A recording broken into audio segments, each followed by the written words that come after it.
तो अभी देखिए आज के इस सेशन में हम लोग यहाँ पे एक तो प्लांट में हम लोगों ने ट्रांसपोर्ट कैसे हुआ ये देख लिए, जिसमें एपोप्लास्ट मूवमेंट और सिम्प्लास्ट मूवमेंट हम लोगों ने स्टडी कर लिए थे।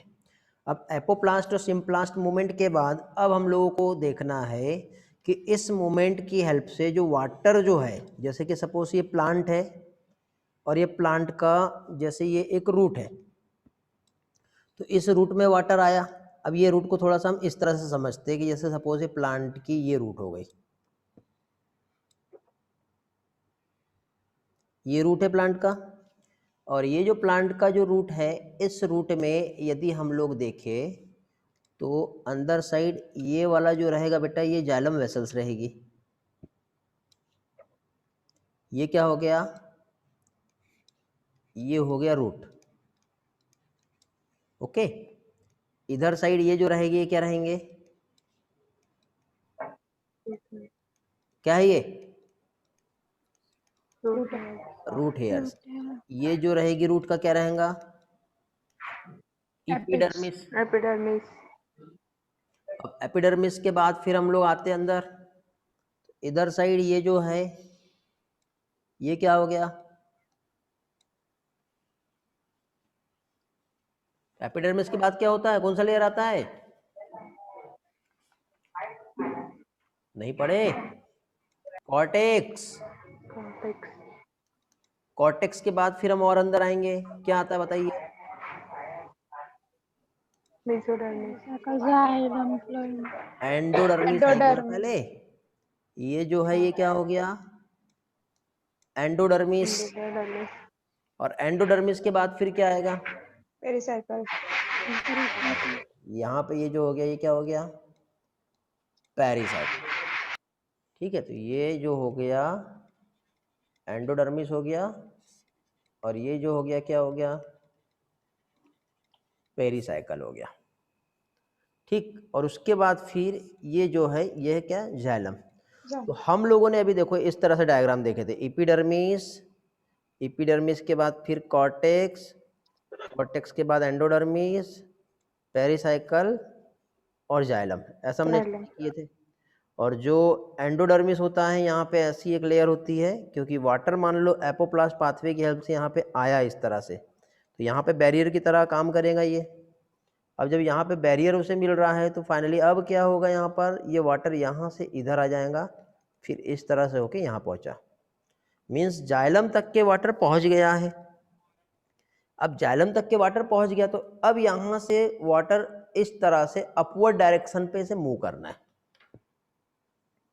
ठीक है, कहाँ पे जाएगा वाटर, अपवर्ड डायरेक्शन पे।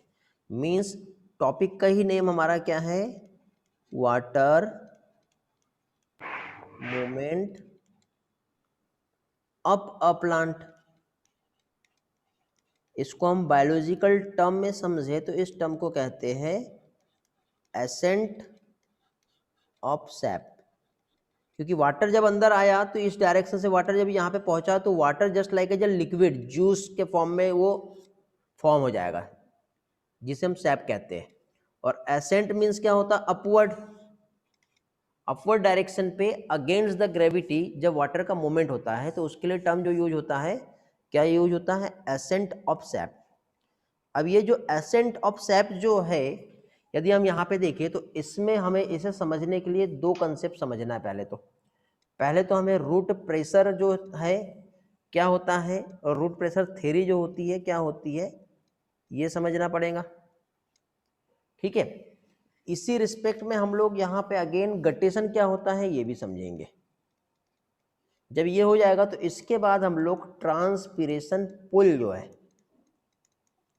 क्या चीज, ट्रांसपिरेशन पुल जो है ये हम समझेंगे, जिसमें वाटर की कुछ प्रॉपर्टीज होती है वो हम लोगों को देखना पड़ेगा। तो वाटर की प्रॉपर्टी जो है, जिसमें हम लोग एक तो समझेंगे कोहेजन, साथ ही साथ हम यहाँ पे समझेंगे अधेशन, और साथ ही साथ हम लोग यहाँ पे समझेंगे क्या चीज, सरफेस टेंशन। ठीक है, ये तीन टर्म्स जो है हम लोगों को यहाँ पर जो है स्टडी करना पड़ेगा। ठीक है, तब हम लोगों को समझ में आएगा कि वाटर का मूवमेंट अपवर्ड डायरेक्शन पे जो होता है वो कैसे होता है, जिसे क्या कहते हैं बेटा, एसेंट ऑफ सैप। ओके, तो अब एसेंट ऑफ सैप की यदि हम बात करें तो इसमें सबसे पहले आ रहा है क्या चीज बेटा, रूट प्रेशर। ठीक है, आप जानते हो प्लांट फिजियोलॉजी के फादर कौन है?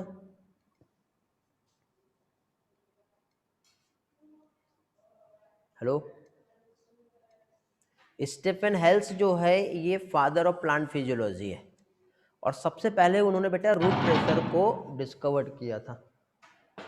ओके, स्टीफन हेल्स जो है प्लांट फिजियोलॉजी के फादर है, और उन्होंने रूट प्रेशर जो है ये डिस्कवर्ड किया।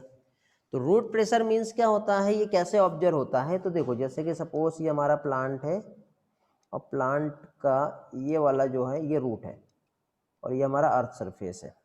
तो ये जो अर्थ के थोड़े से ऊपर की लेयर, यहाँ से जब हम लोगों ने जैसे थोड़ा सा यहाँ पे कट कर दिए, तो कट करने के बाद थोड़ा थोड़ा थोड़ा थोड़ा यहाँ से जो है बेटा, जो सैप जो था, जाइलम सैप कहते हैं जिसको, ये बाहर आया। तो ये बाहर आने का रीजन क्या था, कैसे आया? ठीक है, ये कुछ तो भी रीजन होगा। तो यहाँ पे क्वेश्चन ये था कि सॉइल सरफेस जो है इससे वाटर का पहले तो एब्जॉर्प्शन कैसे हुआ है। ठीक है, वाटर का जो एब्जॉर्प्शन हुआ है ये कैसे हुआ, फिर एक्चुअली जाइलम तक के कैसे पहुंचा, ये तो हम लोगों ने देख लिए। लेकिन अब इस जाइलम से अपवर्ड डायरेक्शन पे वाटर का जो मूवमेंट है, अब आगे कैसे जाएगा वो हमें देखना है। तो वो कैसे जाएगा बेटा, रूट प्रेशर की हेल्प से जाएगा। पहले यही माना जाता था कि रूट प्रेशर की हेल्प से वाटर जो है ये आगे जाता। तो ये रूट प्रेशर एक्चुअली कैसे एग्जिस्ट करता है ये हमें समझना पड़ेगा। ठीक है, तो देखो क्या होता है, जैसे ही वाटर जो है जब यहाँ पे अंदर साइड बाहर से जब यहाँ पे आएगा इस तरह से, और यहाँ पे जैसे वाटर के पार्टिकल जो यहाँ पे आते हैं, आयंस जब आते हैं, तो यहाँ पे एक प्रेशर जनरेट होता है, जिसकी वजह से ये फिर अब ये इस तरह से आगे अपवर्ड डायरेक्शन पे क्या होगा, इसका मूवमेंट होगा। ठीक है, एक प्रेशर जो है, इस प्रेशर से अब बट ये इतना ज़्यादा नहीं होता प्रेशर कि वो बहुत ज़्यादा ऊपर तक के वो वाटर का मूवमेंट हो पाए। मतलब यहाँ पे ये सिर्फ और सिर्फ शॉर्ट डिस्टेंस जो ट्रांसपोर्ट होता है उसके लिए तो हेल्पफुल रहता है, बट लॉन्ग डिस्टेंस ट्रांसपोर्ट के लिए ये हेल्पफुल नहीं होगा। ओके, तो इसके लिए अब हमें समझना है तो क्या है बेटा, तो पहली चीज तो जैसे हम प्लांट जो है उसकी यदि हम बात करें तो वहां पे एक पॉजिटिव रूट प्रेशर जो काम कर रहा है। ठीक है, ये कैसे होता है, तो जब वाटर जब डायरेक्टली यहाँ पे आते जा रहा है तो एक प्रेशर जनरेट होता है जिसकी हेल्प से वाटर का अपवर्ड डायरेक्शन पे मूवमेंट होता है। ओके, तो चलो अभी हम लोग वापस हमारे स्लाइड पे आते हैं और उसमें हम समझते हैं कि क्या है आखिरकार रूट प्रेशर। तो रूट प्रेशर में देखो, water movement of a plant, तो वाटर मूव कर रहा है सिस्टम स्टेम से अगेंस्ट द ग्रेविटी। तो इसको ऑब्वियसली अगेंस्ट द ग्रेविटी जब मूवमेंट होगा तो उसके लिए नीड होगा किस चीज़ का, एनर्जी का। तो एनर्जी कहाँ से आएंगे, तो रूट प्रेशर क्या है ये हम समझते हैं। तो रूट प्रेशर मीन्स क्या कह सकते हैं, जैसे ही आयन जो है बेटा, यदि हम मिट्टी से एक्टिवली इसका जब ट्रांसपोर्ट हुआ, जो भी वेस्कुलर टिश्यू है रूट का, vascular tissue of root means हमारा जैसे जाइलम की हम बात करें तो वहाँ पे तो क्या होगा, वहाँ पे जो पोटेंशियल ग्रेडियंट जो रहेगा वो इंक्रीज हो जाएगा। इंक्रीज हुआ मतलब प्रेशर जो है इनसाइड द जाइलम इंक्रीज हुआ, जिसे कहेंगे पॉजिटिव प्रेशर, जो क्या कहलाता है, रूट प्रेशर। Good question. जैसे आप यहाँ पर देख रहे हो, है ना, जैसे कि सपोज यहाँ पे ये इस तरह से जाइलम था, और इधर से जब आयंस और वाटर जब यहाँ पे कंटिन्यूसली आएंगे आएंगे आएंगे तो यहाँ पे कोई ना कोई एक प्रेशर बिल्डअप होगा ना। ठीक है, इधर तो कोहेजनाइजेशन बताया हुआ, ये छोड़ दो अभी, ये क्या समझाया। ठीक है, तो अब यहाँ पे ये जैसे ही एक पॉजिटिव प्रेशर यहाँ पे होगा तो पुश करेगा आगे के मॉलिक्यूल को, क्योंकि हो सकता है कुछ मॉलिक्यूल पहले से यहाँ पे रहे होंगे। ऐसा डायग्राम बनाते, देखो ये जैसे जाइलम है, तो वाटर अभी यहाँ पर आया है लेकिन ऑलरेडी पहले से यहाँ पे वाटर मॉलिक्यूल और आयंस यहाँ पे प्रेजेंट है। लेकिन जब अब यहाँ पे ये कुछ मॉलिक्यूल्स आए हैं तो ये मॉलिक्यूल इसको धक्का देंगे तो ये आगे बढ़ जाएगा, फिर ताकि और नया कुछ मॉलिक्यूल यहाँ पे फिर से आ पाए। तो ये क्या कर रहा है बेटा, पुश ऑफ वाटर, बट वो भी small height of the stem. Large height पे ये काम नहीं करेगा, बहुत कम हाइट पर ही ये क्या है काम करेगा। स्टेम की ओनली स्मॉल हाइट पर ही क्या हो रहा है बेटा, ये पुश कर रहा है।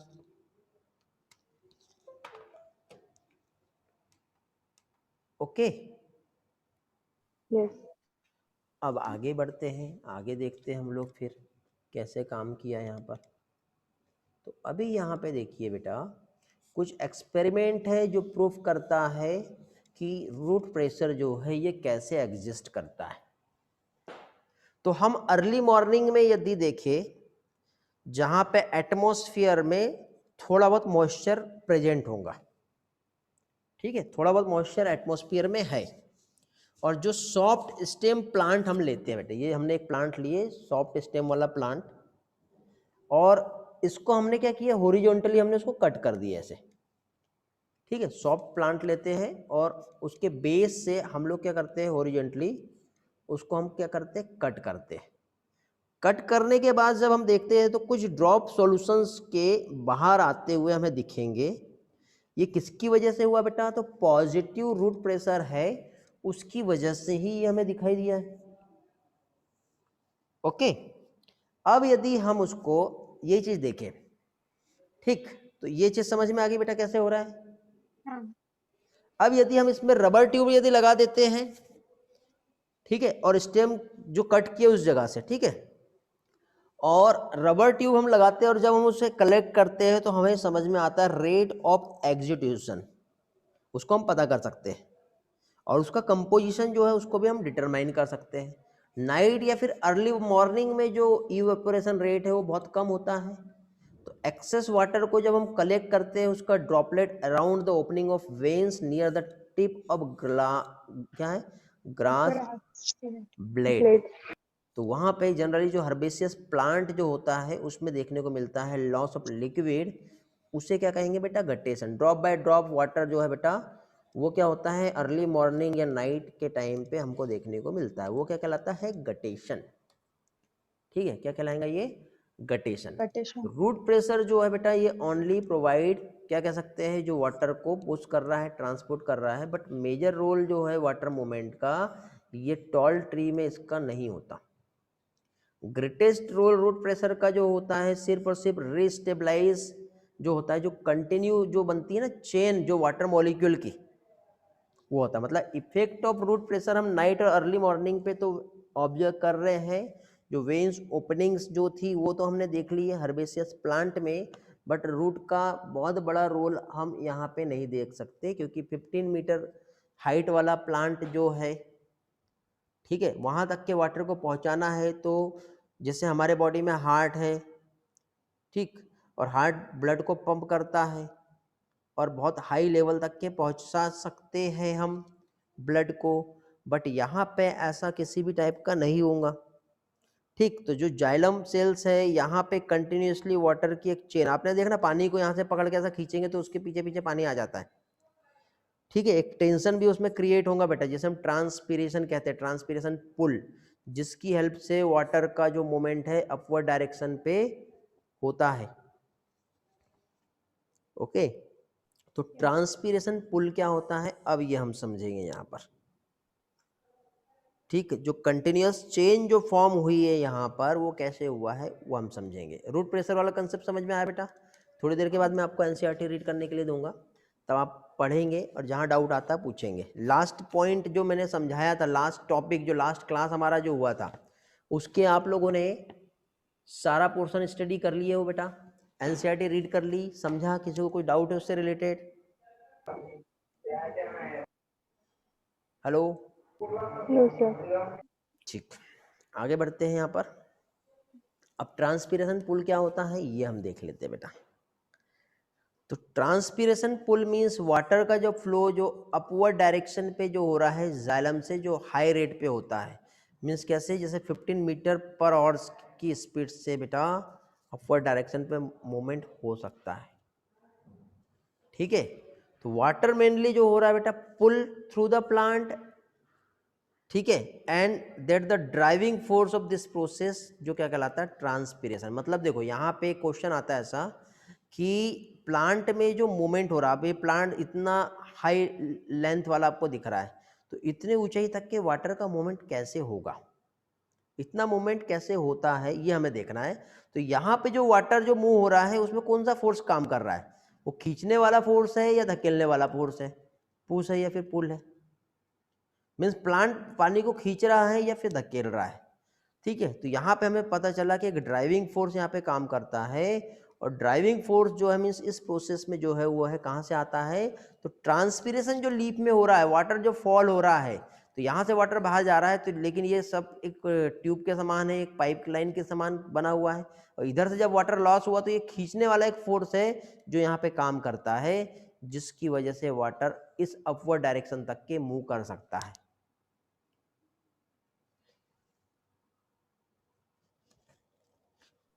समझा? ये ड्राइविंग फोर्स यहाँ पे काम कर रहा है, मींस इससे हम क्या कहते हैं, कोहेजन एंड ट्रांसपीरेशन पुल। एक मॉडल दिया बेटा वाटर के ट्रांसपोर्ट का, जिससे हमें समझ में आता है कि वाटर एक्चुअली मूव कैसे करेगा। तो ट्रांसपीरेशन क्या है पहले ये हम समझ लेते हैं फिर, ओके, तब जाके ही तो हमको ट्रांसपीरेशन पुल क्या होता है वो समझ में आएगा। ओके, तो ट्रांसपीरेशन की यदि हम बात करें बेटा, तो ट्रांसपीरेशन क्या होता है? ट्रांसपीरेशन मीन्स जैसे लीफ है, लीफ की सरफेस पे जो माइन्यूट सी ओपनिंग्स प्रेजेंट होती है, जैसे आप ये देख रहे हो, जब हम माइक्रोस्कोप में देखेंगे तो हमें दिखाई देता है, जो क्या कहलाता है, स्टोमेटा। बेटा। ठीक है, और स्टोमेटा की यदि हम बात करें बेटा, तो वाटर का जो लॉस होता है वेपर्स के फॉर्म में, गैसेस एक्सचेंज जो हो रहा है ऑक्सीजन और कार्बन डाइऑक्साइड का, वो इसी की हेल्प से होता है। और जनरली स्टोमेटा जो है during the day time open होते हैं और नाइट में क्लोज होते हैं। ठीक है, तो ये जो ओपनिंग और क्लोजिंग की यदि हम बात करें, तो स्टोमेटा जो है जैसे कि इस तरह से आपको स्टोमेटा जो है देखने को मिलेंगे। स्टोमेटा या तो डंबल शेप में होते हैं, ठीक है, इसमें मतलब गार्ड सेल्स होती है अंदर साइड जो डंबल शेप या फिर किडनी शेप दोनों तरीके से हो सकती है। मोनोकोट और डाइकोट के जो स्टोमेटा अलग अलग होते हैं। तो यहाँ पे ये जो स्टोमेटल एपर्चर जो होता है, इसमें ये जो सेल्स देख रहे हो, ये सेल्स जो है बेटा थिक और इलास्टिक होती है। ठीक है, और टर्जिडिटी जो होती है गार्ड सेल्स की, उसकी यदि हम देखें तो उसमें जो स्टोमेटल एपर्चर है वो ओपन या फिर क्लोज हो सकता है। उसका ओरिएंटेशन कैसे होता है उस बेस पर वो डिपेंड करता है। तो देखो यहाँ पे पहले तो थोड़ा सा कंसेप्ट समझते हैं हम लोग, तब जाके हमें सारी चीज़ें समझ में आएगा। ओके, तो यहाँ पे देखो बेटा ये इवेपोरेशन हो रहा है कि नहीं हो रहा है, एक एक्सपेरिमेंट की हेल्प से ये स्टोमेटा ओपन हो रहे हैं या क्लोज हो रहे हैं, इस एक्सपेरिमेंट की हेल्प से हमें समझ में आया। तो जो इवेपोरेटिव लॉस हुआ वाटर का थ्रू द स्टोमेटा, वो कहाँ हुआ बेटा, लीफ में हुआ। तो इसकी वजह से प्लांट सिर्फ और सिर्फ 1% वाटर ही फोटोसिंथेसिस के लिए यूज करता है, और 99% वाटर जो होता है वो लॉस होता है ट्रांसपीरेशन की हेल्प से। 1% वाटर रीच किया लीफ तक के, जिसमें फोटोसिंथेसिस हुआ, प्लांट का ग्रोथ हुआ, और रिमेनिंग हुआ loss with the help of transpiration. Transpiration का स्टडी किया, तो स्टडी यहाँ पे कोबाल्ट क्लोराइड पेपर का यूज किया बेटा, ये आप देख रहे हो। ठीक है, तो उसमें जब देखा कि टर्न हुआ कलर उसका, मतलब ब्लू से वो पिंक में कन्वर्ट हो गया। क्यों? क्योंकि इसने वाटर को एब्जॉर्ब किया। ये एक पेपर था जिसमें कोबाल्ट क्लोराइड था, और वाटर को एब्जॉर्ब करते ही उसका कलर क्या होता है, चेंज होता है। ड्यूरिंग द ट्रांसपीरेशन बेटा ऑक्सीजन और कार्बन डाइऑक्साइड का भी जो है वो लीफ की हेल्प से ही क्या होता है, एक्सचेंज होता है। ओके, तो स्टोमेटा में आप देख रहे हैं बेटा, इसमें गार्ड सेल्स और सब्सिडियरी सेल्स प्रेजेंट होती है। ठीक है, जिसकी हेल्प से यहाँ पे स्टोमेटा की ओपनिंग और क्लोजिंग का प्रोसेस होता है। जनरली स्टोमेटा जो होते हैं ये डे टाइम पे ओपन और नाइट टाइम पे जो है ये क्लोज होता है। ओपनिंग और क्लोजिंग जो होता है स्टोमेटा का, ये जो गार्ड सेल्स जो आप देख रहे हो, ठीक है, ये जो कि किडनी के समान दिख रहा है आपको यहाँ पर, तो ये गार्ड सेल्स में जो टर्जिडिटी जो चेंज होंगी उस पर डिपेंड करता है। ये सेल जब टर्जिड होंगी या फिर फ्लैसिड होंगी तो उसके अकॉर्डिंग स्टोमेटा ओपन और क्लोज होंगे। तो यहाँ पे ये जो गार्ड सेल्स का जो इनर वॉल है ये वाला, और ये आउटर वॉल है, दिख रहा है बेटा। तो ये जो इनर वॉल जो होता है बेटा गार्ड सेल्स की, उसकी जो लाइनिंग जो होती है स्टोमेटल एपर्चर की, वो थिक और इलास्टिक होती है। ये वाला अंदर और बाहर दोनों तरफ ऐसा जा सकता है। यदि स्टोमेटा ऐसा फ्लैट हो गई है तो स्टोमेटा क्लोज हो जाएंगे, और ये ऐसा हो गया तो स्टोमेटा ओपन हो जाएगा। तो थिक और इलास्टिक है। बट आउटर वॉल जो होता है वो थिन होता है। ठीक है। और टर्जिडिटी जो गार्ड सेल्स की जो रहती है वो इंक्रीज होगा, क्योंकि आउटर वॉल बल्ज आउट हो जाएगा, जिसकी वजह से पुल करता है इनर वॉल को, और उसकी वजह से इसका शेप जो है क्रिसेंट शेप हो जाएगा। कैसा हो जाएगा? क्रिसेंट। मतलब ये इस तरह से, ये ऐसा शेप होता है, ये ऐसा, ठीक है, ये ऐसा क्रिसेंट शेप जो होता है ये ऐसा हो जाएगा। ओके।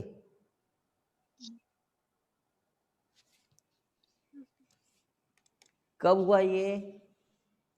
तो स्टोमेटा ओपन और क्लोज कब होते हैं बेटा बताओ? फोटोसिंथेसिस हुआ डे के टाइम पे, ग्लूकोज फॉर्म हुआ जो स्टार्च में कन्वर्ट हो जाता है। यदि ग्लूकोज रहा उसमें अंदर साइड, तो क्या होगा बेटा? डीपीडी जो है लो होगा कि हाई होगा?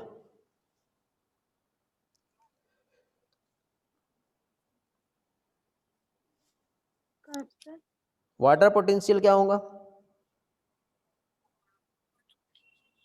लो हो जाएगा, ठीक है। तो इसके सराउंडेड जो सेल्स है उसमें वाटर बाहर है, ये अंदर आ जाएगा, जिसकी वजह से ये गार्ड सेल्स को प्रेशर आएगा और टर्जिड हो जाएगी, जिसकी वजह से स्टोमेटा क्या होंगे? ओपन हो जाएंगे। अब इतना मैकेनिज्म अभी हमारे को नहीं समझना है, जनरल से कंसेप्ट ही समझना है जो हमारे एनसीईआरटी ने दिया है। अब क्रिसेंट शेप में तो हो गया, फिर इसके बाद क्या होता है बेटा? जो सेलुलोज माइक्रोफाइब्रिल्स होते हैं, सेलुलोज माइक्रोफाइब्रिल्स जो होते हैं मीन्स कौन से बेटा? इसमें ये वाले जो है, ये इस तरह से, ये दिख रहे हैं, ये माइक्रोफाइब्रिल्स है, ये सेलुलोज से बने हैं। गार्ड सेल्स में जो ओरिएंटेड होती है इस तरह से रेडियली अरेंज होते हैं बेटा, ठीक है, लॉन्गिट्यूडिनल की जगह पर। तो उसकी वजह से स्टोमेटा इजीली ओपन और क्लोज हो सकते हैं।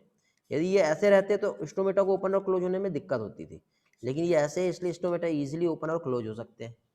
तो गार्ड सेल्स का टर्जिडिटी लॉस होगा कब? जब वाटर लॉस हो रहा है। यहाँ से यदि वाटर लॉस हुआ तो टर्जिडिटी भी लॉस हो जाएगा, क्योंकि वाटर स्ट्रेस आ गया। तो इनर वॉल जो रहेगा अगेन ओरिजिनल शेप में आ जाएगा, स्टोमेटा क्या होगा? क्लोज हो जाएगा। फिर वाटर अंदर आया तो स्टोमेटा ओपन हो जाएगा, फिर वाटर बाहर गया तो स्टोमेटा क्लोज हो जाएगा। ये प्रोसेस कंटिन्यूअसली चलते रहती है। तो यूजुअली जो लोअर सरफेस जो होता है ना डाइकोट लीफ का, उसमें नंबर ऑफ स्टोमेटा ज़्यादा देखने को मिलते हैं, बट मोनोकोट की लीफ में जो है दोनों भी सरफेस पे इक्वल होते हैं। तो इक्वल जब होते हैं स्टोमेटा, तो इसके लिए एक टर्म यूज किया है एनसीईआरटी ने, जिसे कहते हैं आइसोबायलेटरल।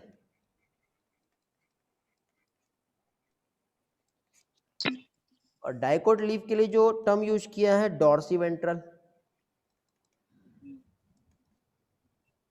डॉर्सीवेंट्रल नीचे ज्यादा होंगे, डॉर्सल साइड में स्टोमेटा।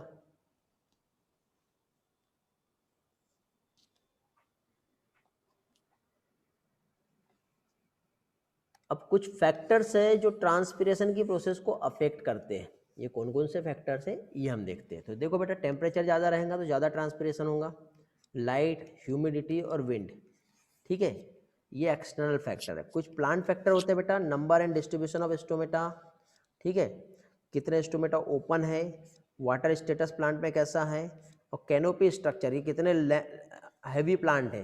कुछ छोटे प्लांट भी रहते हैं यहाँ पर, कुछ बड़े प्लांट भी है। इसने यदि छोटे प्लांट को ढक दिया है तो इसमें लॉस कम और इसमें लॉस ज़्यादा होगा। ओके, तो ये सारी चीज़ें जो है ट्रांसपिरेशन की रेट को अफेक्ट करते हैं। हेलो, समझ में आ रहा है ना सारा कुछ जो समझा रहा हूँ मैं? हाँ सर। ओके, तो ये जो है कुछ फैक्टर्स जो ट्रांसपिरेशन को अफेक्ट करते हैं। इसमें साथ ही साथ क्या होता है बेटा, जो ट्रांसपिरेशन जो है इसमें कुछ प्रॉपर्टीज होती है वाटर की। देखो वाटर ये जैसे जाइलम वेसल्स है, तो ये जाइलम वेसल्स की हम बात करें, जैसे ये ट्यूब लाइक जो स्ट्रक्चर है, तो फर्स्ट यहाँ पे हम देखेंगे तो बेटा वाटर में कोहेजन होता है। कोहेजन मतलब देखो ये पानी एक दूसरे मॉलिक्यूल को अपने तरफ अट्रैक्ट कर पा रहा है, मतलब वाटर और वाटर मॉलिक्यूल के बीच में ऐसा अट्रैक्शन रहेगा, चिपके रहते हैं। इधर से पकड़ के खींचे ना तो इसके पीछे पीछे सारी लाइन लग जाती है। तो ये म्यूचुअल अट्रैक्शन जो होता है वाटर मॉलिक्यूल का आपस में, वो कहलाता है कोहेजन। अधेशन का मतलब देखो ये जो जाइलम वेसल्स है ना, इसमें ऐसा चिपक सकते हैं ये। तो वाटर मॉलिक्यूल में अधेसिव प्रॉपर्टी भी होती है, मतलब अट्रैक्शन जो मॉलिक्यूल का रहेगा पोलर सरफेस जो होता है, जैसे जो ट्रैक्युलरी एलिमेंट जो है ना ये यहाँ पे, उसमें अधेसिव प्रॉपर्टी होती है ये इस तरह से, ये ऐसे वाटर मूवमेंट भी कर सकता है। और सरफेस टेंशन, जब ऊपर से वाटर बाहर जा रहा है तो इस तरह से खींच रहा है अपने तरफ, ये ऐसे जाते जा रहा है ना वाटर, तो नीचे क्या हो रहा है, ये खींच रहा है। अभी कैसे खींचता है देखो, ध्यान से समझो। जैसे कि सपोज ये एक सेल है, ये दूसरा सेल है, ये तीसरा सेल है, ये चौथा सेल है, ये इस तरह से हमारा जाइलम का है, ठीक है। ये लीफ में भी हम देखें तो अब देखो क्या हुआ, जैसे ही यहाँ से वाटर लॉस हुआ तो इसमें बेटा जो सॉल्यूट मॉलिक्यूल है ज़्यादा हो जाएंगे। सॉल्यूट मॉलिक्यूल ज़्यादा हो गए मतलब इसका जो डीपीडी है हाई हो गया, बट इधर जो डीपीडी है ये लो रहेगा। इधर वाटर पोटेंशियल हाई है बट इधर कम है, तो ये पानी इधर आगे खींचा जाएगा। फिर ये इधर खींचा गया तो यहाँ पे कंडीशन इसके जैसी बन जाएंगी, तो फिर यहाँ का पानी इधर आ जाएगा। फिर यहाँ पानी इधर चला गया तो इसकी कंडीशन इसके जैसी बन जाएगी, फिर यहाँ का पानी इधर आ जाएगा। तो इस तरह से बेटा ये जो प्रॉपर्टी है उसको कहते हैं सरफेस टेंशन, खींचने वाला फोर्स कहते हैं जिसको, जिसे कहते हैं ट्रांसपीरेशन पुल, ड्राइविंग फोर्स। तो इस तरह से वाटर मॉलिक्यूल जो है एक दूसरे से बेटा क्या है, अट्रैक्ट होते जाते हैं। समझा, ये कहलाता है ट्रांसपीरेशन पुल। तो ये जो प्रॉपर्टी है जिसकी वजह से वाटर को हाई टेंसाइल स्ट्रेंथ देखने को मिलती है, means ability to resist a pulling force, high जो रहता है कैपिलरी में ability to rise in thin tube. तो प्लांट में जो कैपिलरी है वो ऐसे छोटे छोटे डायमीटर में ऐसे अरेंज होती है, जिसे हम क्या कहते हैं, ट्रैकेलरी एलिमेंट में ट्रैकेट्स और वेसल्स एलिमेंट, ठीक है। मीन्स यहाँ पे फोटोसिंथेसिस के लिए वाटर नीड होता है। तो अब कौन सा फोर्स है जो उसको लेके जा रहा है, तो एटमॉस्फेयर में वाटर वेपर्स का कंसंट्रेशन लो है और मॉलिक्यूल का movement high concentration to low concentration होता है, ठीक है। स्टोमेटल कैविटी में भी हाई हो जाएगा तो हाई टू लो, तो इससे क्रिएट हुआ एक पुल जिसकी वजह से वहाँ पे होगा डिफ्यूजन। एक डायग्राम आपके एनसीईआरटी ने दिया हुआ है, उस आप डायग्राम को देख सकते हो, वहाँ पे बहुत अच्छे से उस पार्ट को एक्सप्लेन किया। ये वाला जो डायग्राम है, ठीक है बेटा, ये किस तरह से यहाँ पे जो है मूवमेंट होता है। तो जाइलम वेसल्स जो है बेटा रूट से लीफ वेंस तक के जो सप्लाई हो रहा है वाटर का फोटोसिंथेसिस का, तो यहाँ पे कंटिन्यूसली थिन फिल्म जो वाटर की जो है ये फॉर्म हो गई, वाटर इवेपोरेट हो रहा है स्टोमेटा से, तो वाटर पुल जो है लीफ, ठीक है, से जाइलम यदि हम देखें तो वहाँ पे हो रहा है। एटमॉस्फेयर का कंसंट्रेशन जो है यदि हम देखें वाटर वेपर्स में तो लोअर होता है, ठीक है। स्टोमेटल कैविटी में हम देखें, इंटरसेलुलर स्पेस में देखें उसके कंपैरिजन में, जिसकी वजह से वाटर जो है डिफ्यूज होता है सराउंडिंग एयर में, जिससे होगा क्रिएट होगा पुल। थोड़ी देर पहले जो डीपीडी वाला कंसेप्ट समझा है, यदि आपको समझा होगा तो उसी कंसेप्ट पर बेस्ड है बेटा ये वाला पैराग्राफ, आपको आसानी से समझ में आ जाएगा। तो जो फोर्स जनरेटेड हो रहा है ट्रांसपीरेशन में उससे क्रिएट होगा एक प्रेशर, जिसकी वजह से जाइलम साइज जो उसका कॉलम फॉर्म हुआ और 130 मीटर हाइट तक के भी वाटर का मूवमेंट अगेंस्ट द ग्रेविटी हो जाता है। समझा बेटा?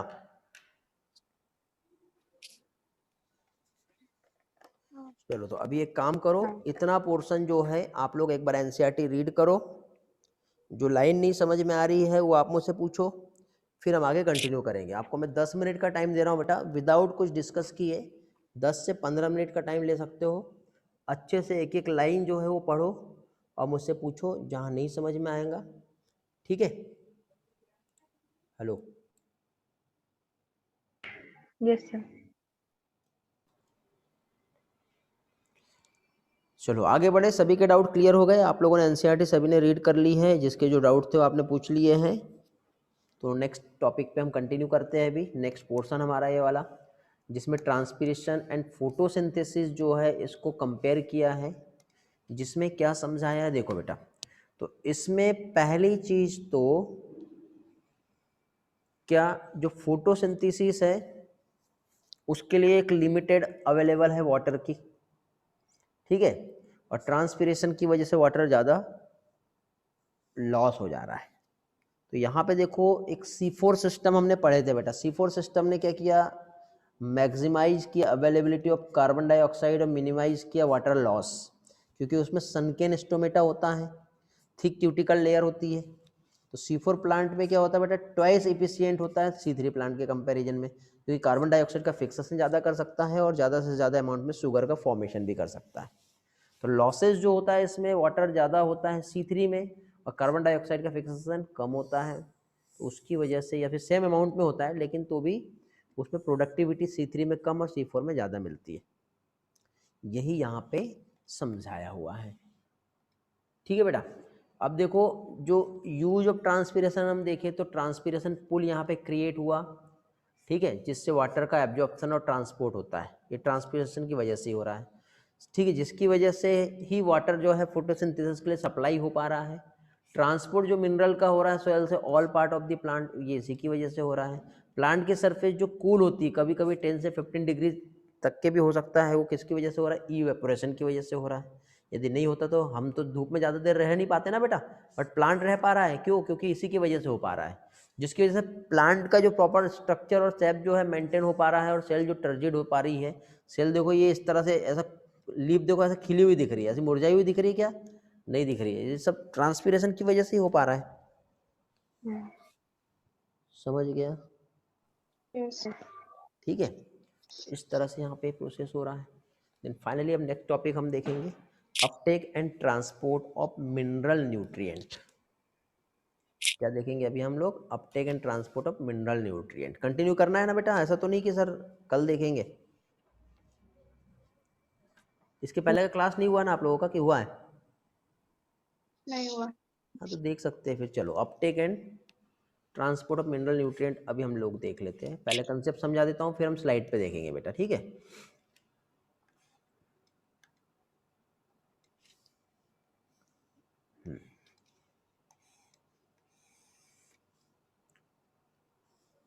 यार ये कहाँ तक के नोट किए हम लोगों ने, भी आगे तक के हुआ है ना।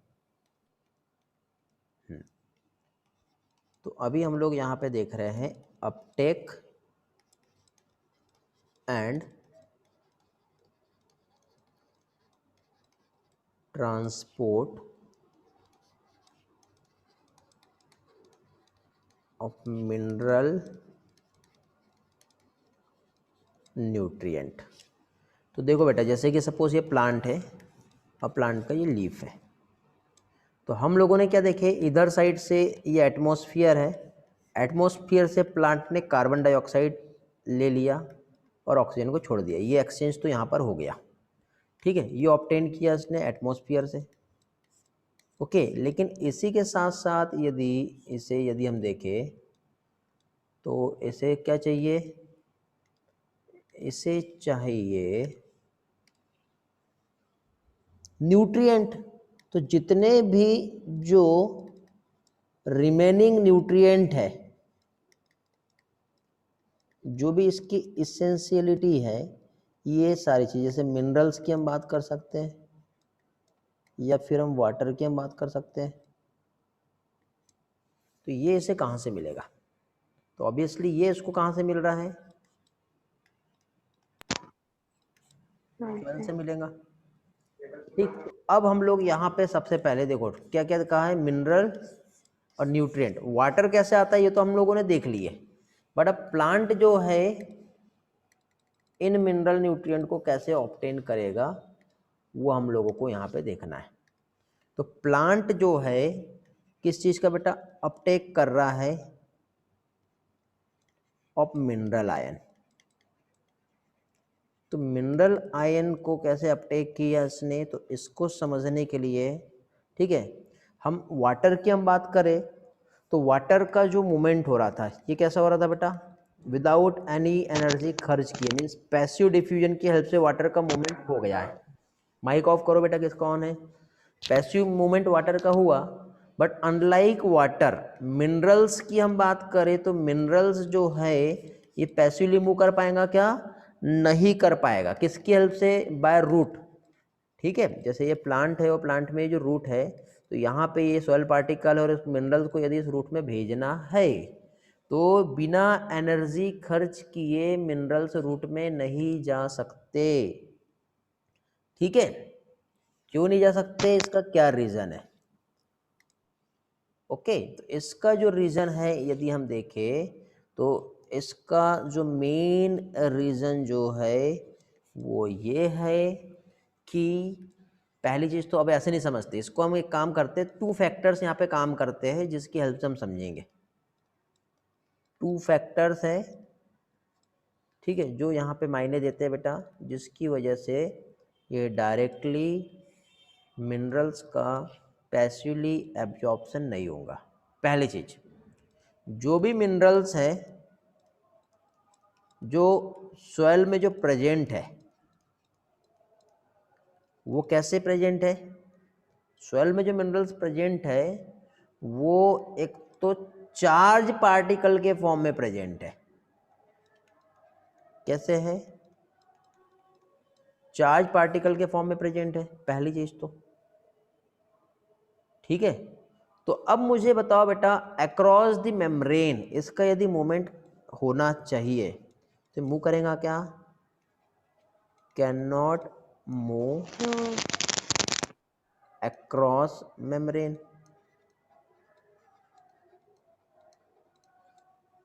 फर्स्ट इंपॉर्टेंट पॉइंट ये याद रखना है। सेकंड थिंग हम यहाँ पर देखेंगे तो यहाँ पे बेटा अगेन एक और इंपॉर्टेंट चीज है जो कि है कंसंट्रेशन ऑफ मिनरल्स। तो कंसंट्रेशन ऑफ मिनरल जो है ये लो है, क्योंकि देखो यदि प्लांट ने किसी मिनरल्स को एब्जॉर्ब कर लिया तो मिनरल का कंसंट्रेशन प्लांट में ज़्यादा रहेगा, लेकिन ये सॉइल पार्टिकल में उसका कंसंट्रेशन कम होगा। तो मॉलिक्यूल का मूवमेंट हमको लो टू हाई यदि करना है तो अब मुझे बताओ इसके लिए क्या करना होगा? इसके लिए एक्टिव एब्जॉर्प्शन का रिक्वायरमेंट होगा, और जब भी एक्टिव एब्जॉर्प्शन होगा तो उसके लिए नीड होगी किस चीज़ की बेटा? इसके लिए नीड होगा एनर्जी का। और एनर्जी कहाँ से मिलेगी? तो एनर्जी मिलेगा एटीपी से। और एक्टिव अपटेक आयन का होता है तो उसकी वजह से वाटर पोटेंशियल ग्रेडियंट बनता है, और वाटर पोटेंशियल ग्रेडियंट बनेगा तो उससे ऑस्मोसिस हो जाएगा, और ऑस्मोसिस तो होगा तो वाटर को आगे बढ़ना है तो उसके लिए कोई मेहनत करनी नहीं पड़ेगी। वाटर के लिए वाटर पोटेंशियल ग्रेडियंट बना, high water potential to low water potential, easily water का मूवमेंट हो गया। उसके लिए तो कोई झमेला नहीं, कोई लोचा नहीं, कोई टेंशन नहीं, सारी चीजें आसानी से हो जा रही है। समझ में आया बेटा कैसे हो रहा है? तो यहाँ पे क्या चीज, रूट में वाटर पोटेंशियल ग्रेडियंट जो बना तो आयन की वजह से फॉर्म होगा, तो यहाँ पे एक्टिव अपटेक आयन की वजह से ही होगा। कुछ आयन जो है वो पैसिव मूव मतलब नहीं कर पाएंगे। तो अब देखो हमारा एनसीईआरटी क्या कह रहा है इस टर्म को लेके, फिर वापस से हम फिर से पॉइंट्स पे आएंगे। तो यहाँ पे देखिए बेटा, सबसे पहली चीज तो मोस्ट ऑफ द मिनरल्स जो है वो एक्टिवली एब्जॉर्ब हो रहा है by the root, because minerals occur in soil as a charge particles जो मूव नहीं कर पाएंगे अक्रॉस द मेम्ब्रेन, और कंसंट्रेशन जो है सॉइल मिनरल का वो लोअर है रूट के कंपैरिजन में। तो एक्टिव अपटेक ऑफ आयंस जो रहेगा बेटा वो पार्शियली, ठीक है, पार्टली रिस्पॉन्सिबल रहेगा वाटर पोटेंशियल ग्रेडियंट के, और इस तरह से अपटेक ऑफ वाटर ऑस्मोसिस के थ्रू हो जाएगा। High concentration to low concentration water तो चले जाएंगे, बट आयंस का एब्जॉर्प्शन जो है नहीं होता जनरली, लेकिन सम आयंस जो है बेटा पैसिवली हो सकते हैं। तो सम आयंस का पैसिव मूवमेंट जो है वो कैसे होगा? तो इसमें देखो यदि हम आयंस की हम बात करें तो जो आयंस जो है, ठीक है, इसका जो एब्जॉर्प्शन है ये दोनों तरह से हो रहा है बेटा, एक्टिव भी हो रहा है और पैसिव भी हो रहा है। कहाँ से हो रहा है? तो ये रूट है, ये रूट हेयर्स यहाँ पे प्रेजेंट है, ठीक है, इस रूट हेयर्स की हेल्प से होगा। तो रूट हेयर्स जो है यहाँ पे एक स्पेशल टाइप का मेम्ब्रेन यहाँ पे काम कर रहा है, ठीक है, और मेम्ब्रेन पे प्रेजेंट होते क्या चीज बेटा? Specific protein. पढ़े हम लोगों ने फैसिलिटेटेड डिफ्यूजन। हाँ तो वो जब स्पेसिफिक प्रोटीन रहेंगे तो वहाँ पे पैसिव होगा उस टाइम पे। तो फ्रॉम सोयल सोयल से रूट जो है या साइटोप्लाज्म तक के जो एंडोडर्मल सेल तक के जो जा रहा है, तो वहाँ पे बहुत सारे ट्रांसपोर्ट प्रोटीन जो है बेटा जो उस प्लाज्मा मेम्ब्रेन में इस तरह से एम्बेडेड है, जिसे सम सॉल्यूट जो होता है वो क्रॉस करते हैं, लेकिन सारे सॉल्यूट क्रॉस करेंगे क्या? नहीं, क्योंकि ये सिलेक्टिव प्रोसेस होती ना ये वाली, तो पढ़े हम लोगों ने, यस ठीक है। तो रूट ऑफ एंडोडर्मिस की लेयर हम देखें तो फिर एंडोडर्मिस लेयर फिर सुबेरिन लेयर हो जाएगी आगे चल के, और वो सुबेरिन लेयर होने की वजह से फिर वो क्या होता है वहाँ पे आगे पास नहीं हो पाते, तो वहाँ पे उसको भेजना है तो उसके लिए फिर वहाँ पे एक्टिवली ट्रांसपोर्ट करना पड़ेगा। तो आयन जो है उसका डायरेक्शंस जो है वो डायरेक्टली नहीं जा पाएगा। यहाँ पे देखो आगे यही टर्म्स कहा है, आगे समझते हैं हम इसे। तो स्पेसिफिक मेम्ब्रेन प्रोटीन जो है बेटा रूट हेयर सेल्स में प्रेजेंट है, जो एक्टिवली पंप करते हैं आयन को, जो कि एपिडर्मल सेल तक पहुंचाएंगे। एंडोडर्मल सेल जो होती है उसकी मेम्ब्रेन जो होती है वहाँ पे ट्रांसपोर्ट प्रोटीन होता है जो अलाउ कर रहा है सम सॉलिड को जो क्रॉस कर रहा है मेम्ब्रेन से, बट नॉट अदर। फिर ये प्रोटीन जो है बेटा कंट्रोल पॉइंट होता है, प्लांट एडजस्ट करता है quantity and types of solute, उसके हिसाब से वो जाइलम तक के पहुंचेंगे। फिर एंडोडर्मिस की जो लेयर है ये सुबेरिन की लेयर होती है बेटा। देखो ये वाटर मिनरल्स जो आए सॉइल पार्टिकल रूट हेयर्स के पास गए, यहाँ से इस तरह से आगे पास हो गए, ठीक है। तो ट्रांसपोर्ट आयंस जो है वो सिर्फ और सिर्फ एक ही डायरेक्शन पे जा पाएंगे, हर डायरेक्शन पे जाएंगे क्या, नहीं जाएंगे, क्योंकि वो सुबेरिन की थिक लेयर है। तो ऐसे जाके फिर यहाँ से ही एक ही जगह से उसको आगे पास होना पड़ेगा। ओके, अब मिनरल्स का ट्रांसलोकेशन कैसे होता है ये हम देखते हैं। क्या चीज, ट्रांसलोकेशन जो है मिनरल्स का कैसे होगा वो देखेंगे। तो देखो जैसे ही आयन जो है आफ्टर आयंस रीच हुआ, कहाँ पे रीच हुआ बेटा, जाइलम तक के जैसे ही पहुंचा, क्या चीज, आयंस, ठीक है। तो ये दोनों तरीके से पहुंचा बेटा, थ्रू एक्टिव भी हुआ है और थ्रू पैसिव भी हुआ है।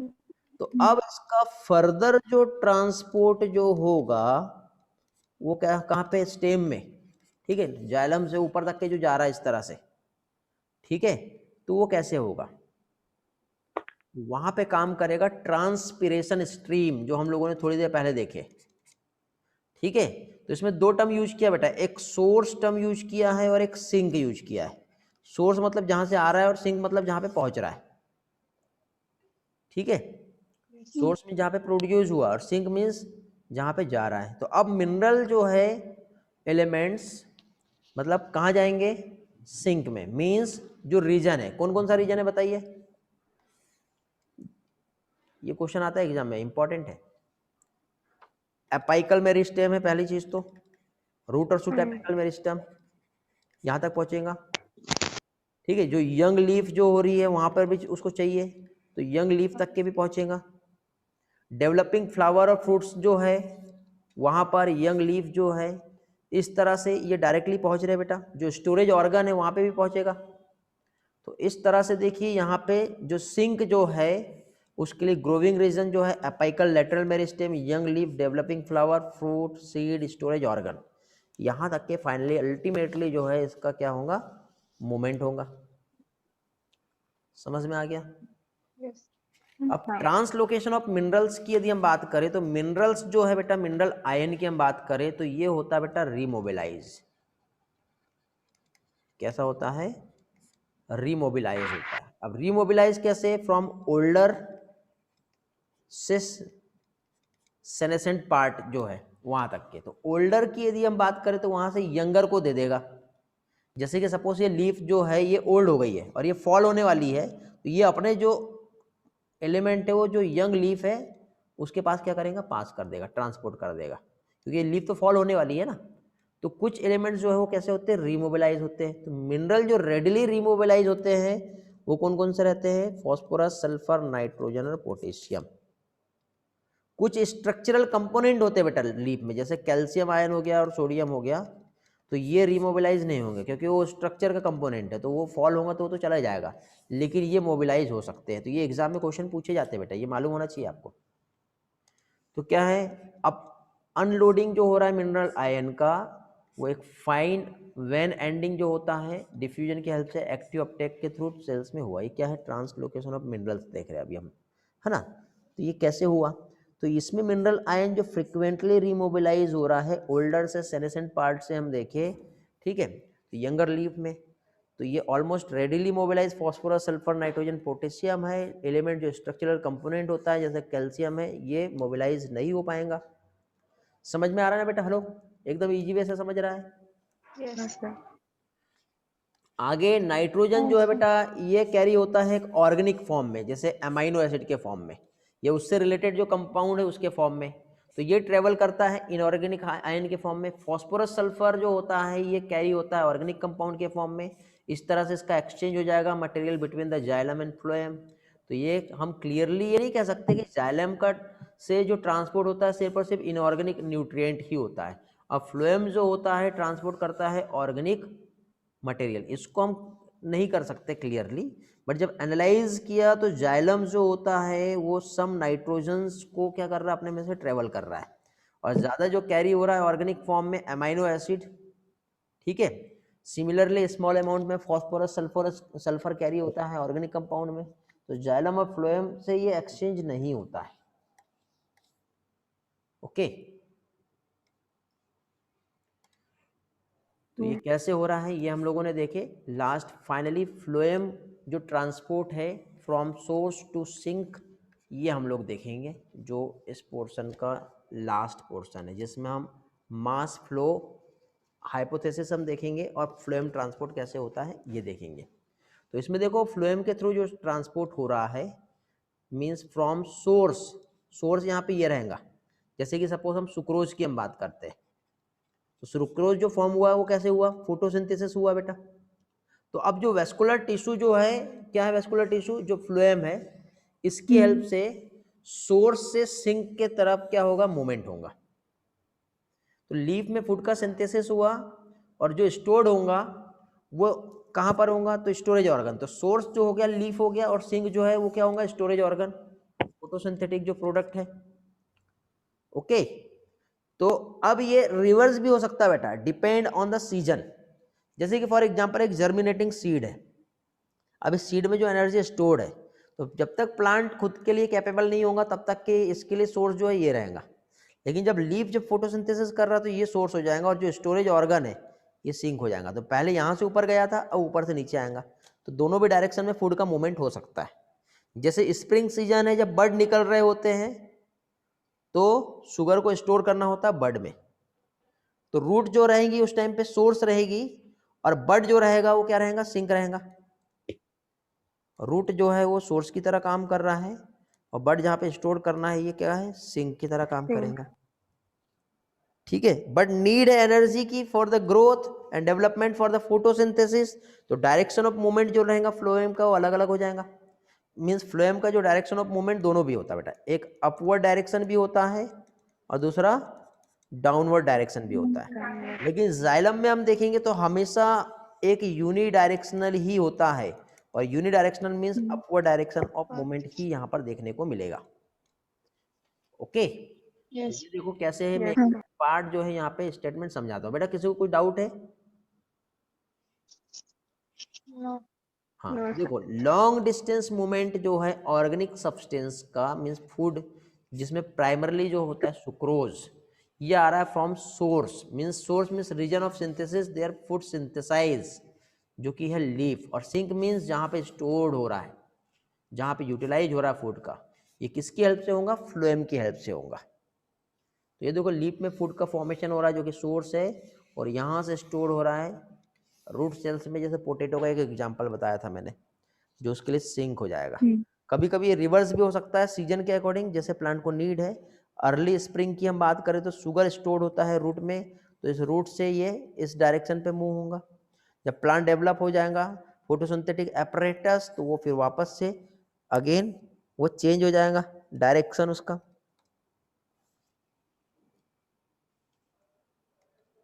डायरेक्शन या मूवमेंट की हम बात करें फ्लोएम का, तो वो अपवर्ड और डाउनवर्ड दोनों हो सकता है, इसलिए हम इसको क्या है, बाई डायरेक्शनल कहते हैं। लेकिन जाइलम की हम बात करें तो मूवमेंट हमेशा अपवर्ड डायरेक्शन पे ही होगा, इसलिए यूनि डायरेक्शनल कहलाएगा। तो फूड जो है फ्लोएम शेप में, इसका ट्रांसपोर्ट जो हो रहा है एनी डायरेक्शन, और फ्लोएम शेप जो है mainly water and sucrose, but other sugar hormone and amino acid, इसका ट्रांसलोकेशन होता है फ्लोएम की हेल्प से।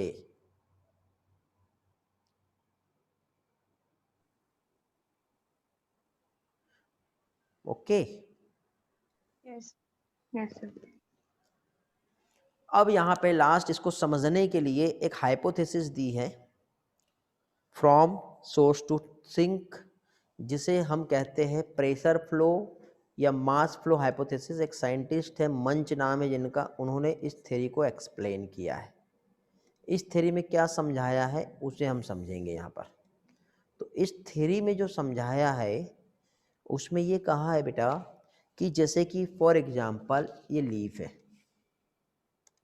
ओके, ये जो है लीफ है, और इस लीफ में ग्लूकोज बना फोटोसिंथेसिस की हेल्प से, जिसका कन्वर्सन हो गया सुक्रोज में। सुक्रोज में फॉर्म हुआ। तो अभी ये देखिए, यदि हम देखें तो ये जो लीफ में जो फॉर्म हुआ, तो इसका जो मोमेंट जो रहेगा ये कहाँ पर, जो कंपेनियन सेल्स और जो स्यू ट्यूब सेल्स जो होती है वहाँ पे हो जाएगा, यहाँ से अंदर। तो ये अपने आप नहीं होगा बेटा, ये एक्टिव ट्रांसपोर्ट की हेल्प से होगा, क्योंकि ऑलरेडी इसका कंसंट्रेशन इधर ज़्यादा और इधर कम है, तो इसको अंदर भेजना है तो एटीपी खर्च करना पड़ेगा। ठीक है, तो जिसकी वजह से अंदर साइड ये वाला जो आप जो लाइन दिख रहा है ना, यहाँ पर जो है बेटा हाइपरटोनिक कंडीशन जो है यहाँ पे आ गई। ठीक है, जिससे साइड में जो जाइलम, इसके जस्ट साइड में यहाँ पे जाइलम है ये वाला। अभी देखो लीफ में फॉर्म हुआ, कंपेनियन सेल्स पे पहुंचा, हाइपरटोनिक कंडीशन आया, जिससे इधर जो है जाइलम है, जिससे वाटर अब इधर आ जाएगा। तो वाटर फ्लोएम में मूव कर गया अभी बाय द ऑस्मोसिस, जिससे यहाँ पे एक प्रेशर बिल्डअप हो जाएगा, कौन सा, ऑस्मोटिक प्रेशर, जिससे ये जो फ्लोएम से यहाँ पे जो है वो इस तरह से इसका मूवमेंट हो जाएगा, high pressure to low pressure area, source to sink. तो सोर्स से सिंक की तरफ इस तरह से जो है ये मूवमेंट है, ये कंपेनियन सेल्स थी बेटा, समझा। अगेन एक्टिव ट्रांसपोर्ट की हेल्प से अब ये यहाँ पे जो होगा, अभी ये जो है ये कन्वर्ट हो जाएगा फिर से किसमें, स्टार्च में और सेलुलोज में। तो शुगर जैसे ही रिमूव हुई तो ऑस्मोटिक प्रेशर जो है वो डिक्रीज हो जाएगा, तो पानी यहाँ से बाहर इधर वापस आ जाएगा, फिर इधर आगे बढ़ जाएगा। तो इस तरह से बेटा ये मूवमेंट जो है ये कंटिन्यूअसली चलते रहता है। ठीक है, समझ में आया। जैसी फोटोसिंथेसिस हुआ यहाँ पे तो उसकी वजह से शुगर फॉर्म हुई, जिसकी वजह से यहाँ पे डीपीडी जो है वो क्या हो गया, इंक्रीज हो गया।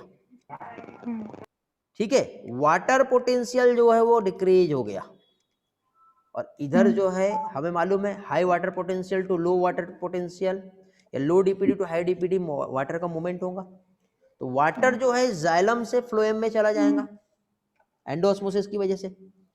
ऑस्मोटिक प्रेशर बढ़ गया, जिसकी वजह से टॉप पे सिंक जो था वहां से सोर्स से सिंक की तरफ मूवमेंट ऑब्वियसली होना ही है। समझा बेटा कंसेप्ट। ये मैक्सिमम स्टूडेंट को ये वाला पोर्शन समझ में नहीं आता क्या है ये,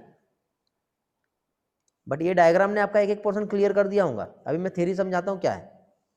देखो ये जो हाइपोथेसिस है ये एक्सप्लेन कर रहा है mechanism of translocation of sugar, जिसे हम फ्लोएम ट्रांसपोर्ट कहते हैं। तो ग्लूकोज का जो सिंथेसिस हुआ सोर्स पे, जो कन्वर्ट हो रहा है सुक्रोज में, मीन्स डाइसेक्राइड के फॉर्म में कन्वर्ट हो गया। कन्वर्ट होने के बाद अभी यहाँ पे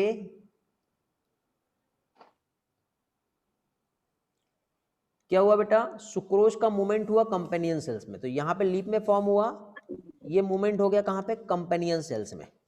कंपेनियन सेल्स में देन लिविंग फ्लोएम स्यू ट्यूब्स में, कैसे, एक्टिव ट्रांसपोर्ट की हेल्प से, जिसे लोडिंग कहते हैं बेटा। देन इसकी वजह से हाइपरटोनिक कंडीशन जो है यहाँ पे आ गई है, जिसकी वजह से वाटर पोटेंशियल यहाँ का डिक्रीज हो गया है। तो इसके जस्ट साइड में बेटा इधर साइड जो है जाइलम है, तो जाइलम से वाटर अपने तरफ क्या करेगा, ये खींच लेगा, खींचा वाटर को। स्यू ट्यूब सेल्स जो होता है बेटा एक लॉन्ग कॉलम, ये स्यू ट्यूब सेल्स है, ये इस तरह से एक लॉन्ग कॉलम यहाँ पे फॉर्म कर रहा है। ठीक है, ये छोटी छोटी इस तरह से एक स्यू प्लेट्स जो है इससे बना हुआ है, तो इस तरह से एक वाटर कॉलम जो है एक लॉन्ग कॉलम फॉर्म हो गया। तो यहाँ पे बेटा जो साइटोप्लाज्मिक स्ट्रेन जो होता है ये पास होता है, ठीक है, जिससे ये इस तरह से एक है ना, तो ये इससे एक ये ऐसा एक चैनल बन जाता है, कॉलम, एक होल रहता है फिलामेंट्स की हेल्प से, तो ये कंटिन्यूसली आगे। अब क्या होगा यहाँ पर, तो वाटर जो एडजेसेंट जाइलम के पास था ये मूव होके कहाँ पे आ जाएगा, फ्लोएम में, with the help of osmosis, ये यहाँ से, जिससे बिल्डअप हुआ प्रेशर, फ्लोएम शेप मूव करेगा, एरिया लोअर ऑस्मोटिक प्रेशर, तो इधर हाई ऑस्मोटिक प्रेशर है, इधर लोअर ऑस्मोटिक प्रेशर है, तो इस तरह से इसका क्या होगा, इधर साइड में मोमेंट हो जाएगा। अभी सुक्रोज जो है फ्लोएम शेप एक्टिवली मूव हो गया सेल में, देन कन्वर्ट होता है शुगर में, स्टार्च में, सेलुलोज में, एक कॉम्प्लेक्स कार्बोहाइड्रेट में, जो इंसॉल्युबल होने की वजह से अब क्या होगा, तो अब इंसॉल्युबल होने की वजह से शुगर का की वजह से ऑस्मोटिक प्रेशर रिमूव हो जाएगा, वाटर पोटेंशियल डिक्रीज हो जाएगा, तो यहाँ से इधर साइड जो है इसका क्या होगा, मूवमेंट हो जाएगा, तो फ्लोएम से वाटर बाहर निकल गया और जो फूड था वो स्टोर्ड हो गया। ऐसे प्रोसेस होता है बेटा। अब हमको ये आइडेंटिफाई करना है, तो कुछ एक्सपेरिमेंट दिए बेटा, फूड का ट्रांसपोर्ट होता है फ्लोएम की हेल्प से, ये कैसे हुआ। तो आइडेंटिफाई करने के लिए देखो बेटा, यहाँ पे रिंगिंग और गर्डिंग एक्सपेरिमेंट किया गया, बीच में जाइलम है, जाइलम से वाटर आगे जाता है, ये हमें पता करना आता, तो क्या किया, बीच में होल कर दिया ऐसा, तो ऊपर का प्लांट सारा ड्राई हो गया, नीचे का नहीं हुआ। इससे समझा वाटर जाइलम की हेल्प से मूव करता है। फिर हम लोगों ने रिंग इस तरह से बाहर बनाया, तो जाइलम को रहने दिया और फ्लोएम वाला पार्ट को कट कर दिया। इससे एक चीज समझा कि इधर का प्लांट हरा भरा था लेकिन नीचे ड्राई हो गया, क्यों, क्योंकि जितना भी फूड जो था वो इधर नहीं आ पा रहा था। तो केयरफुली बेटा ring of the bark including phloem layer, जो ट्री ट्रंक है वहां पे किया गया। आफ्टर द फ्यू वीक हमने देखे कि पोर्शन ऑफ बार्क जो था, जो रिंग थी, ठीक है, तो स्टेम जो था वो स्वेल हो गया ऐसा, ठीक है, due to the absence of downward movement of food. तो फ्लोएम जो है टिश्यू रिस्पॉन्सिबल होता है फूड के ट्रांसलोकेशन के लिए, ये हमें समझ में आ गया बेटा। तो डायरेक्शन जो है बेटा, ठीक है, ट्रांसपोर्ट जो है वन डायरेक्शन में हो रहा है टुवार्ड्स द रूट, ये भी वन डायरेक्शन में होता है। तो पहले तो देखो बाई डायरेक्शनल कहाँ था, बट इस एक्सपेरिमेंट की हेल्प से हमको समझ में आया कि ये जो है फ्लोएम की हेल्प से यूनिडायरेक्शनल ही होता है और रूट की तरफ ही जाता है। लेकिन प्लांट छोटा सा नन्ना मुन्ना बच्चा है तो उस टाइम पे अपवर्ड डायरेक्शन में होगा, लेकिन प्लांट जब मैच्योर हो गया है तो वो डाउनवर्ड डायरेक्शन में होगा। तो ये फ्लोएम की हेल्प से उस केस में बाई डायरेक्शनल रहेगा, बट इस केस में जो है वो यूनिडायरेक्शनल रहेगा, ये याद रखना है आप लोगों को। तो ये गर्डिंग एक्सपेरिमेंट और रिंगिंग एक्सपेरिमेंट कहलाता है। फाइनली चैप्टर आपका कंप्लीट हुआ। किसी के कोई डाउट है तो आप पूछ सकते हैं। आज आप लोग एनसीईआरटी पढ़िए, कुछ भी प्रॉब्लम रहा मुझे मैसेज कर देना, ताकि मैं नेक्स्ट लेक्चर में आऊँ तो मैं आपको पहले से डाउट क्लियर करा के आऊँ। किसी के कुछ क्वेश्चन डाउट है तो मुझे व्हाट्सएप पे या टेलीग्राम पे टेक्स्ट कर देना बेटा, ताकि आप लोगों को प्रॉपर वे से सारी चीज़ें मिले। ओके। और साथ ही साथ बेटा ये जितने भी जो ये पीडीएफ आप जो देख रहे हो ना, ये डेटा मेरा, ये मैं टेलीग्राम चैनल है उस पर अपलोड करता हूँ, तो वहाँ पे आप उस चैनल को ज्वाइन कर लो यदि नहीं किए होंगे तो। और वहाँ पे मैंने फोटोसिंथेसिस, रेस्पिरेशन और ये ट्रांसपोर्ट वाले सारे लेक्चर वहाँ पे अपलोड कर दिए हैं, तो वहाँ से आप लोग ले सकते हो। ठीक है, अभी कैसे ज्वाइन करना है आइडिया नहीं है, तो बेटा मैंने लास्ट टाइम आप लोगों को एक रिकॉर्डिंग लेक्चर जो है पोस्ट किया था, जो रिकॉर्डिंग लेक्चर पोस्ट किया था यूट्यूब का था, वो यूट्यूब के लेक्चर में नीचे साइड जब बहुत सारा डिस्क्रिप्शन है उसको नहीं पढ़ना, उसके नीचे आपको एक लिंक मिलेगा टेलीग्राम चैनल ज्वाइन करने का। तो उस लिंक पे क्लिक करोगे तो सबसे पहले बेटा आपको या तो प्ले स्टोर से टेलीग्राम पहले से डाउनलोड कर लेना यदि नहीं होगा तो, या फिर लिंक पे क्लिक करोगे तो डायरेक्ट पहले तो प्ले स्टोर पे ही जाओगे आप, टेलीग्राम डाउनलोड कर लेना, फिर से अगेन उस लिंक पे क्लिक करना। तो क्लिक करते ही बेटा डायरेक्टली टेलीग्राम ओपन होगा और एक नीट का डोज करके आप लोगों को एक चैनल है टेलीग्राम पे वो मिलेगा, उस पर आप ज्वाइन कर लेना। और उसी पे एक डिस्कशन करके एक साइड में ऑप्शन आता है, उसको क्लिक करोगे तो नीट अपडेट करके एक ग्रुप है, ठीक है, उस पे जाके आप ज्वाइन कर लेना। दोनों जगह पे आपको बेटा जो भी बायोलॉजी से रिलेटेड हमारा क्लास का जो डेटा है आपको वहाँ पे मिल जाएगा। और ये डेटा बेटा आज का ही नहीं, आप एक साल पुराना डेटा भी वहाँ पे आप देखोगे तो बहुत सारे अच्छे क्वेश्चंस, अच्छा पीपीटी और अच्छा डेटा आपको वहाँ पे मिल जाएगा। इसलिए टेलीग्राम ज्वाइन करने के लिए कहता हूँ मैं, क्योंकि व्हाट्सएप पे मैं कोई लिंक शेयर करूँगा, कोई डेटा शेयर करूँगा, आपका यदि व्हाट्सएप हैंग हो गया, फ़ोन हैंग हो गया, फ़ोन को फॉर्मेट करना पड़ा तो सारा डेटा लॉस्ट हो जाएगा। बट टेलीग्राम पे आप कभी भी ज्वाइन करो, आपको एक साल पुराना डेटा भी मिल जाएगा, ठीक है, वहाँ पे सारा डेटा क्लाउड में स्टोर होता है। Okay, Yes, yes, sir. चलो, तो किसी के कुछ क्वेश्चन है तो क्वेश्चन कर सकते हैं, अदरवाइज आज का क्लास हम एंड कर रहे हैं, आगे का पोर्शन हम नेक्स्ट इसमें कंटिन्यू करेंगे।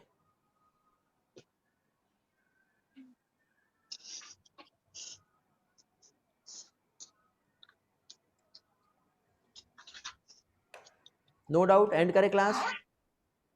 Yes. हाँ ओके चलो बाय, थैंक यू। पढ़िए बेटा, कोई डाउट रहता तो पूछिए। नेक्स्ट हम पीजीआर पढ़ेंगे, पीजीआर पढ़ के आना। प्लान ग्रोथ एंड डेवलपमेंट पढ़ाऊंगा मैं कल, और मे भी कल स्लाइड से पढ़ेंगे। कल हम ये चैप्टर कंप्लीट कर लेंगे। स्लाइड की हेल्प से क्या है, थोड़ा स्पीड बढ़ जाएगा हमारा और अच्छे से कवर हो जाएगा। बोर्ड से करेंगे तो बहुत ज़्यादा टाइम जाएगा। मैंने आपको लास्ट टाइम भी कहा था कि कुछ चीज़ें जो रहेंगी थ्योरी वाली, हम वो डायरेक्ट टू डायरेक्ट स्लाइड से ही पढ़ेंगे। Okay, it is beneficial for you और नो? Yes.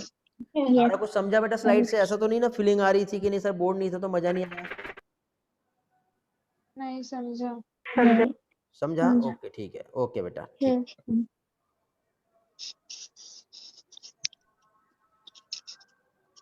yes